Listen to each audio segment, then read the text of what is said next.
There we go. Okay. Well, some time ago, Elta asked me to make a costume for their river roading project. The river roading is a river that goes through Ilford and out of London, and the River Roading Trust were trying to, highlight their profile. So they wanted a textile project to highlight the things that they were doing with the river. So the process really, normally I don't design, but because this was the project I was designing. So what I did initially was I read up a little bit on the river roading, which turned out to be very similar to the river, much closer to where I live, and there wasn't really a very tight brief about what the costume needed to be like, so it was mainly my own ideas. So I thought probably what I would like to do is make, after I'd seen the potential of the green fabric, I thought what I'd like to do is an embodiment of the river. So the research I'd done told me that the river had been industrial since the medieval, like the River Lee near where I live, and that it had had many mills along it and all the rest of it, and really it was at its busiest in the medieval. So I thought that gave me the idea of maybe making the costume medieval, the embodiment of the river medieval. So that's what I sort of decided to do. So I knew that many different people were going to need to wear the costume, so I decided on a design that is authentically medieval, which is a sideless gown, but that means that it's quite expandable, so lots of different people could wear it. So I went ahead with the idea of a sideless gown. I drew it out a little bit. Then I talked to people in Elta, and we looked at some of the fabrics that had been donated, and I picked a couple. There was, so for the shift I picked a georgette that has a snake print on it, because one of the things they wanted to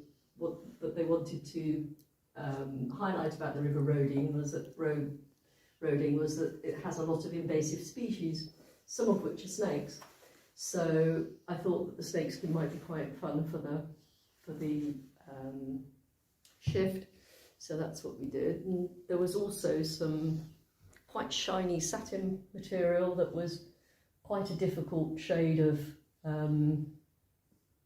lime green.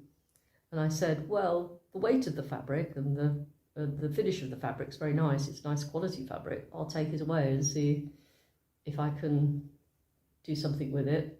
So I treated it initially with bleach, a little bit, and it came out, the lime greenness came out a little bit. And then I used a technique that's used in theatre a lot, which is I put a load of dye in quite a small container, and I put all the fabric in the container, and then that means that the dyes are taken up unevenly by the fabric, and so you get this broken finish that you see here. So it's actually quite subtle. I thought it was going to be a bit more dramatic, to be honest, but it came out, a lot of it sort of washed out, so it came out quite subtle, but I think it's quite mossy and river-like, so I was quite pleased with it. So I then cut the pattern using a sort of general sort of size 14. I cut the pattern, made the shift, then I started making the sideless gown, and I used a theatrical technique again.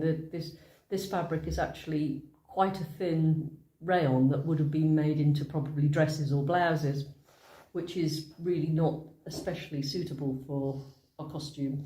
So I backed it on cotton sateen, which would actually be curtain lining. So it's all reused, so that like the fabrics are all repurposed. I then decided upon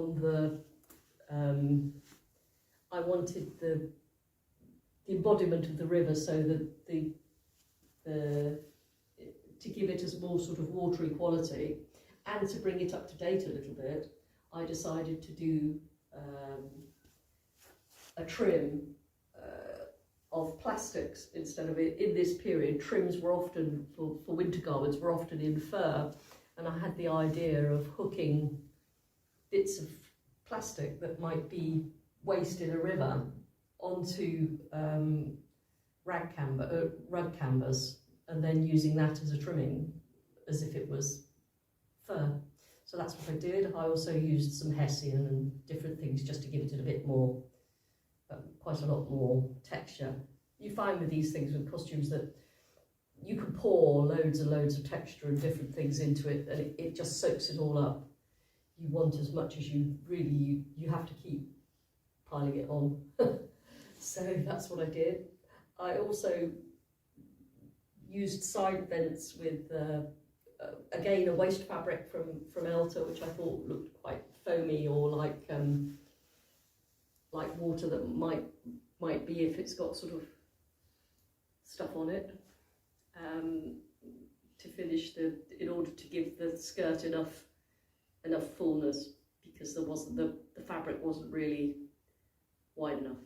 So that's sort of like, and it enhanced the look as well, and I cut it into points so that it sort of like blends away into the floor. Then I started thinking about, so it was pretty much made by then, and then I thought, well, medieval costumes, they're always decorated, and they either have girdles, they usually have braid around the neck, and they quite often have girdles and things. And I thought, well, the girdle's probably not going to help us out, because it will break up the dress and the idea of the wateriness and the fall. So I abandoned the idea of a girdle, but I thought I do want a braid-like effect on the neck. And braids that are used for this in theatre are usually quite expensive, and they're usually, and it's usually very difficult to get exactly the right kind. And Sonia sort of said to me, oh look, we've had these, you know, sort of like quite narrow embroideries made into a, printed on fabric. And so I used that. I used just the narrow sort of like strip that had been embroidered and then printed. I used that as if it was braid. And I put that on a background of, again, waste fabric that I happen to have at home. And in order to tie it in with the shift, I took strips of the georgette that were left over from the cut of there wasn't a lot left over, but there was a bit left over from the cut of the shift. Usually medieval or traditional things, they're pretty much zero waste cut. But there was a little bit from the sleeves, and I cut those into strips and I plaited them, and I used that as braid. It looks a little bit like seaweed or flotsam and jetsam. I thought that looked quite good. And then right round the neck, I thought, want something a little bit more blingy, and I found in my work basket, I just found like a little rows of tiny little seed pearls, which are a very watery. Pearls are generally a very watery thing, so I thought it was very appropriate, rather than gemstones or something like that we used in the medieval law. But I thought pearls were sort of like captured the watery nature of the project quite nicely. So